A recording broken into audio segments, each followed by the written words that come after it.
Hello everyone. आज हम पढ़ेंगे हमारा next chapter motion and measurement. Most of you come to school by school transport और by some other mode of transport, but have you ever thought where these modes of transport always were these modes of transport always like that? How did your parents go to school and later to the office, or your grandparents moved from one place to another? It is a long story.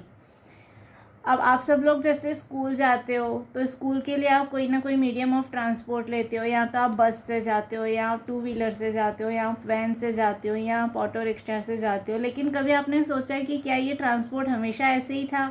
हमारे parents कैसे school जाते थे, हमारे grand parents कैसे जाते थे? ये एक बहुत लंबी स्टोरी है। History of transport. The first form of transport was the human food. However, people eventually learned to use animals for transport. Donkeys and horses were domesticated between 4000 and 3000 BC for transport and to carry loads. Later, between 3000 and 2000 BC, camels were also domesticated. अब जो first form of transport था वो था human food. लोग पैदल चलकर ही जाते थे एक जगह से दूसरी जगह तक, कोई गाड़ी नहीं होती थी. फिर धीरे धीरे कुछ एनिमल्स को डोमेस्टिकेट किया गया. सबसे पहले डंकीज़ और हॉर्सेस को डोमेस्टिकेट किया गया और उनके ऊपर लोड्स कैरी करने लगे, ट्रांसपोर्ट भी होने लगा उनकी हेल्प से. ये हुआ था 4000 से 3000 BC के बीच में. फिर 3000 से 2000 BC के बीच में कैमल्स को भी डोमेस्टिकेट किया गया और उनके थ्रू भी गाड़ी खींची गई या लोड्स कैरी किए गए. Around 3500 BC, the wheel was invented. At first, wheels were made of solid pieces of wood which were joined together to form a circle, but after 2000 BC, they were made with spokes. अब around 3500 BC में wheel का invention हुआ और wheel का invention होने के बाद transport में एक रिवॉल्यूशन आया. तो व्हील जो था वो सबसे पहले तो वुड से बनता था, सॉलिड वुड से, लेकिन अराउंड 2000 BC वो स्पोक से बनाने लगे, दैट इज वो लकड़ियों से बनाने लगे. Since ancient times boats are used for transport along water routes. The earliest boats were simple logs of wood in which a hollow cavity could be made.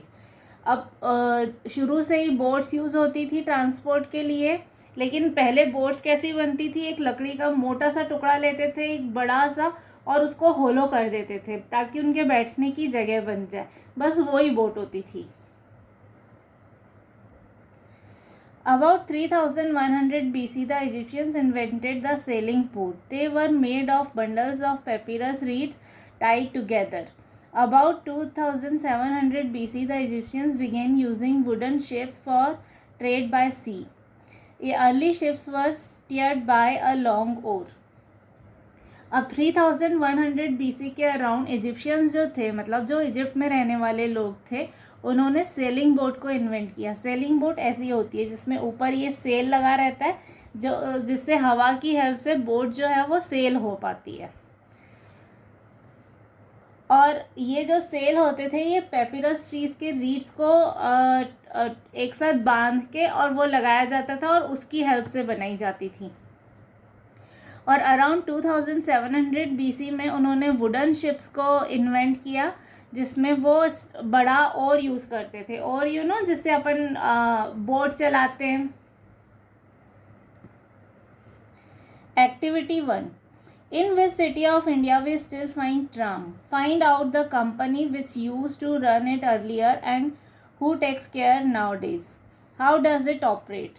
अब आपकी पहली एक्टिविटी ये है कि आपको ये पता करना है कि इंडिया की कौन सी सिटी में आज भी ट्राम चलता है. आपको ये पता करना है कि कौन सी कंपनी उसको पहले चलाती थी, अब कौन सी कंपनी चलाती है और वो कैसे ऑपरेट होता है. Transport greatly improved during the 20th century. The first cars appeared at the end of the 19th century. Trams were phased out in 1930s. They were replaced by buses, motor buses और trolley buses, which ran on overhead wires.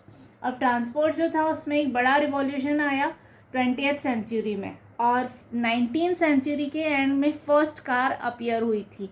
और 1930s में trams जो हैं वो faced out हुए थे और उनको रिप्लेस किया था बसेस ने, मोटर बसेस ने, ट्रॉली बसेस ने। ट्रॉली बसेस मतलब वो जो वायर पे चलती है, रोप पे जिसको बोलते हैं।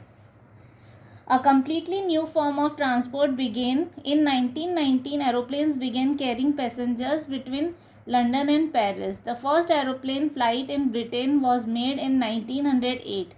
In 1952, the first passenger jet service began. The Boeing 747, the first jumbo jet, was introduced in 1970, and the Channel Tunnel opened in 1994.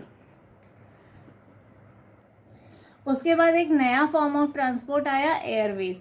1919 में एरोप्लेन्स जो हैं उन्होंने पैसेंजर्स को कैरी करना स्टार्ट किया लंदन से पेरिस के बीच में।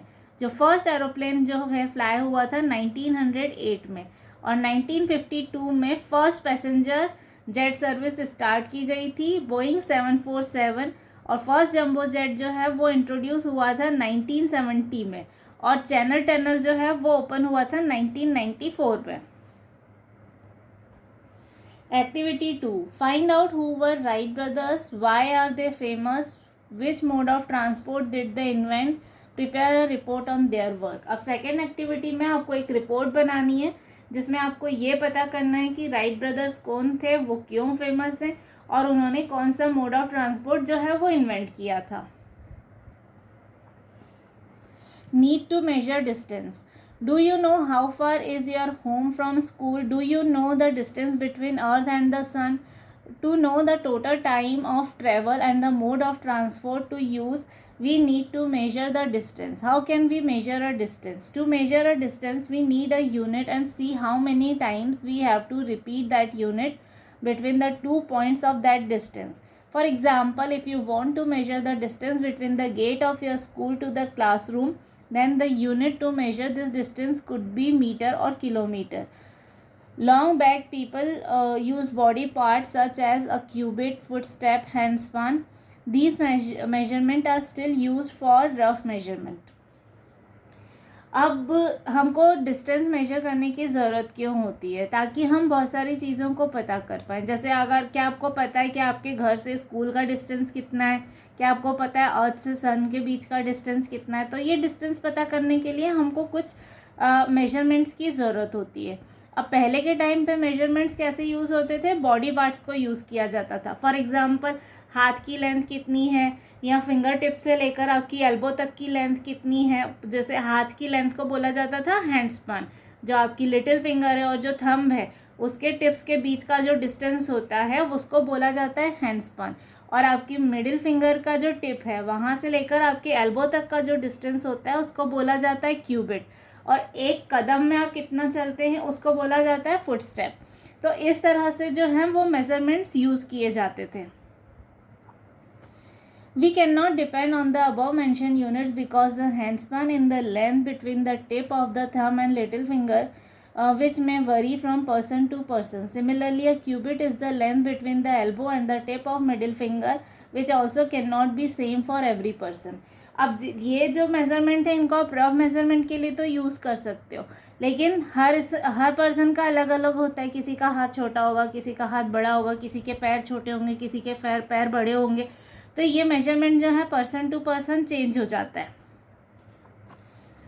What is measurement? Measurement is a method of comparing unknown amount of certain factor with the known predefined standard of that factor. For example, if we have to measure the length of the chair, we measure it with the thread string which is predefined.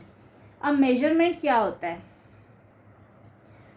अब measurement होता है कि आप compare करते हो दो factors को, एक जो प्री डिफाइंड है जो आपको पहले से पता है, और दूसरा जो आपको नहीं पता है। तो जो पता है उससे आप कंपेयर करते हो जो नहीं पता है उससे। फॉर एग्जांपल, आपको चेयर की लेंथ पता करनी है, तो चेयर की लेंथ कितनी है वो आपको नहीं पता है, लेकिन इंच टेप या किसी स्ट्रिंग जिससे आपको मेजर करना है उसमें आपको पता है कि वो कितने इंचेस का है। तो आप उन दोनों को कंपेयर करते हो और आप मेजर करते हो कि उसकी चेयर की जो लेंथ है वो कितनी है। Activity 3. Let us measure the length of the table with a string. Tie knots at two ends of the string. This will be the length of the string. Now place it on the table and count how many times you need to repeat the length of the string to measure the length of the table. Suppose 4 times. If the table is 4 string length long, that means 4 is the number and string length is the unit. अब suppose करो कि आपको एक table को जो है वो major करना है, तो उसको हम मेजर कैसे करेंगे? स्ट्रिंग के दोनों एंड्स पर आप नॉट्स बांध दो, तो वो एक आपकी स्टैंडर्ड यूनिट बन गया कि ये आपका लेंथ है। अब आप देखो कि टेबल की जो लेंथ है वहाँ से स्ट्रिंग जो है वो आपको कितने टाइम्स लेके जानी पड़ रही है, तो वो हो जाएगा जितने टाइम्स वो रिपीट हुआ वो हो जाएगी उसकी length, that is the number, और जो स्ट्रिंग लेंथ है वो हो जाएगी उसकी unit.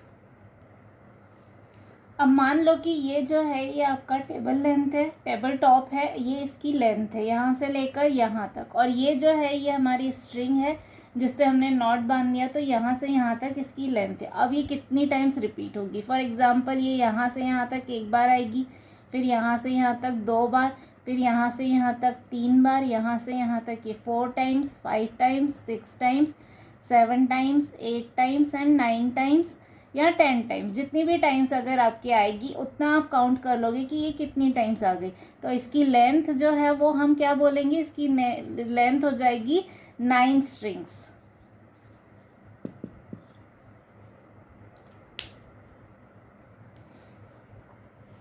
In the activity, you have seen that the string length is fixed. Thus, you are sure that the result will be accurate even if you measure different things using this string.